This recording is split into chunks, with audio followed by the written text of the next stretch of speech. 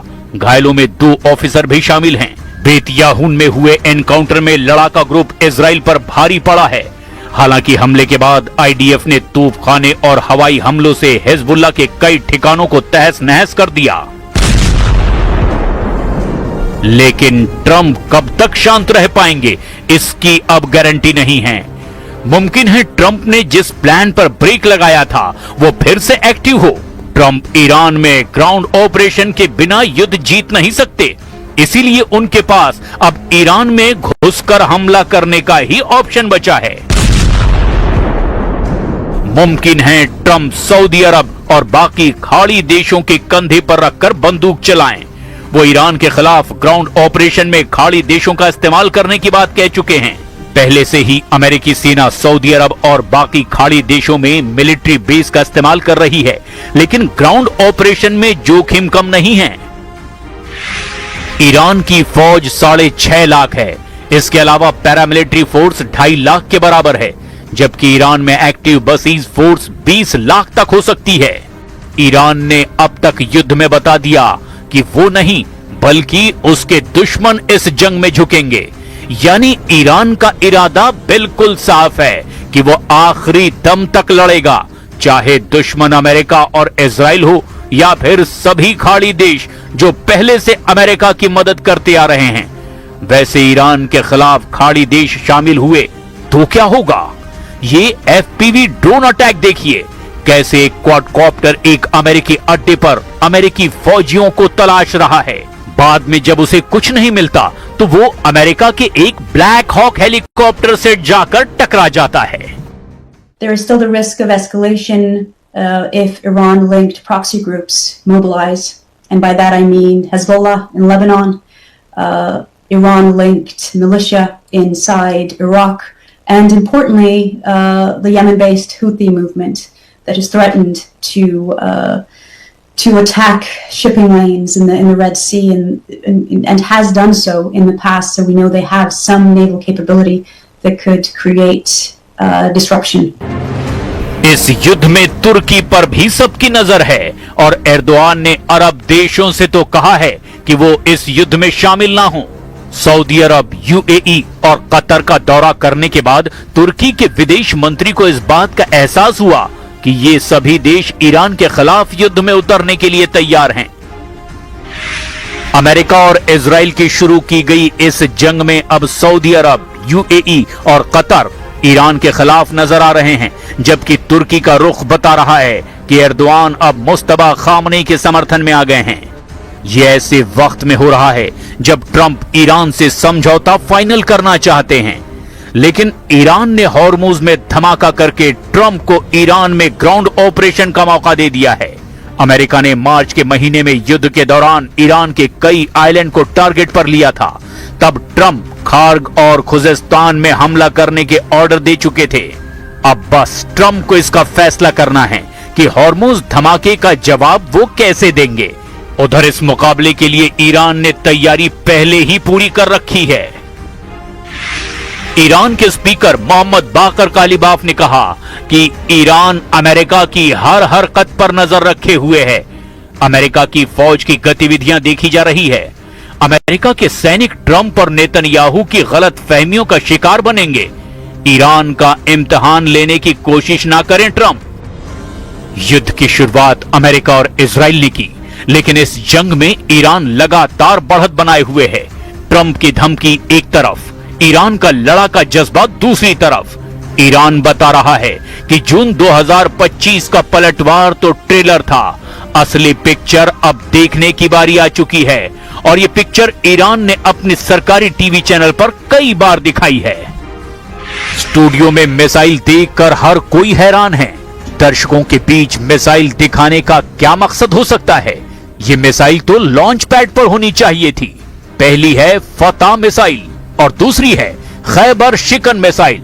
ये दोनों missile Israel को काउंटर करने के लिए तैयार की गई है, लेकिन एक तीसरी भी मिसाइल है जो खाड़ी में अमेरिकी अड्डों को काउंटर करेगी। ईरान ने अपने इन सभी बहुत ही खतरनाक मिसाइलों को साफ साफ दिखा दिया है, तो कुल मिलाकर हैं ये 3 मिसाइल। पहली है फतह हाइपरसोनिक मिसाइल, दूसरी है खैबर शिकन मिसाइल और तीसरी जुल्फिकार मिसाइल। अब इन मिसाइलों को दिखाने का सिर्फ एक ही मकसद है और वो है ईरान के आसपास मौजूद अमेरिकी सेना और उसके अड्डों को तहस नहस कर देने का इरादा। साथ में इजराइल पर ऐसा हमला जिसके बाद नेतन्याहू फिर कभी ईरान के खिलाफ लाल आंख दिखाने की हिम्मत ना करें।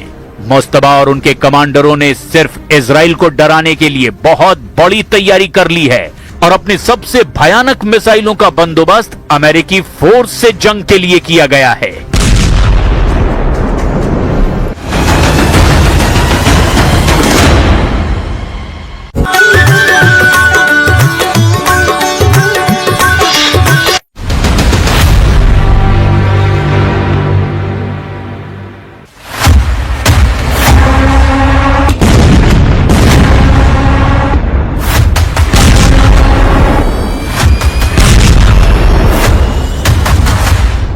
फिर युद्ध भड़क गया है, फिर बम फटने लगे हैं, फिर तेल रूट जलने लगा है।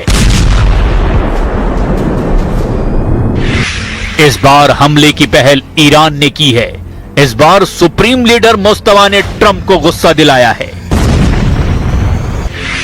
हॉर्मुज में ईरान का भयानक हमला शुरू।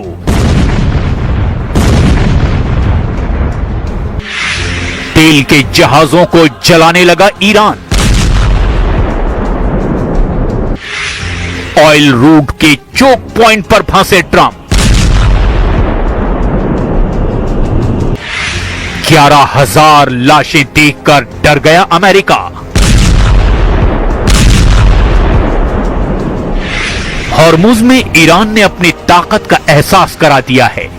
ओमान तट पर ईरान ने धमाका किया है। ईरान के हमले में तेल टैंकर जल गया है। अमेरिका ने आरोप लगाया कि ईरान ने सिंगापुर के तेल के जहाज को उड़ा दिया।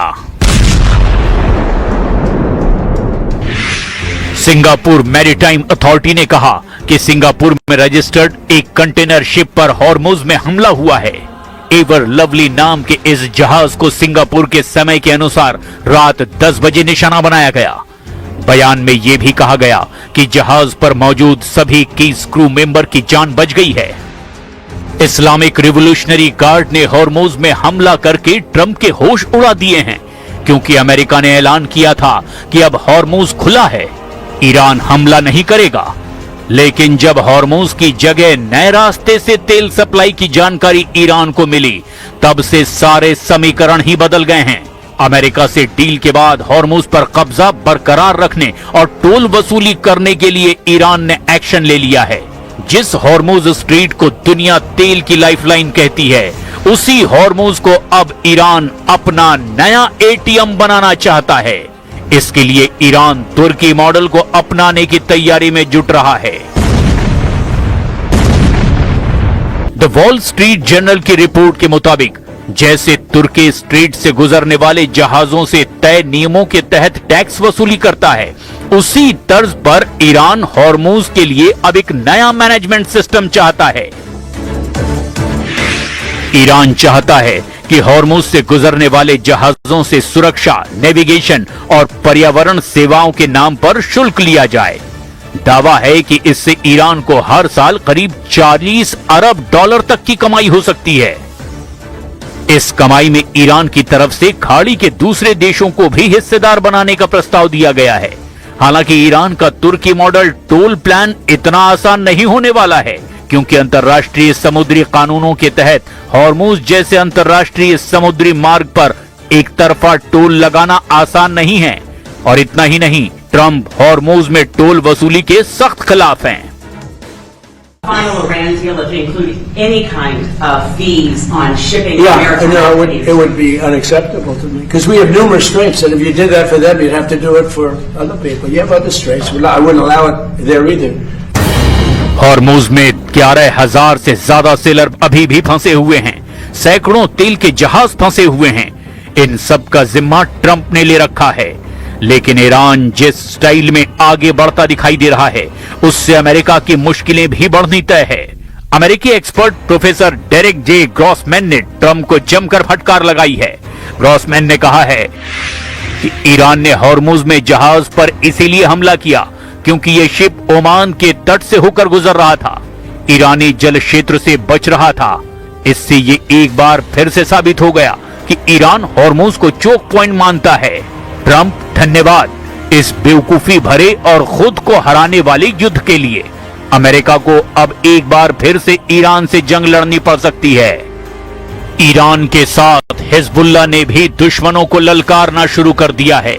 हिजबुल्लाह चीफ नईम कासिम ने ऐलान किया कि इजराइल अमेरिका को हराकर लड़ाका ग्रुप नए दौर में एंट्री कर रहा है।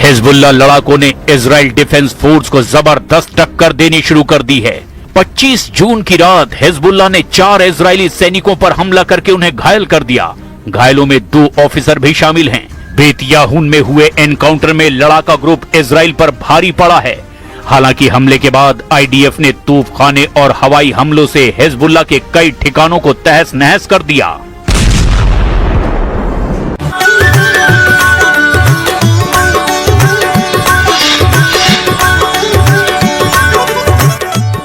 नमस्कार, प्रणाम। मैं नेहा निहारिका, आपकी भाभी जी, और आपकी भाभी जी एक बार फिर से मैदान में निकल चुकी हैं आज का मुद्दा लेकर। अब देखिए कि जिस तरह की घटनाएं शादी और रिलेशनशिप और इवन की सगाई के बाद भी जो है वो कुछ घटनाएं घट जा रही हैं, जिस तरह की चीजें सामने आ रही हैं, उसको लेकर आजकल के जो बच्चे हैं और आजकल के जो माँ बाप हैं, जब ताबड़तोड़ ड्रोनों को मार गिराने के चक्कर में रूस की एयर डिफेंस प्रणालियां अपने मिसाइलें खत्म कर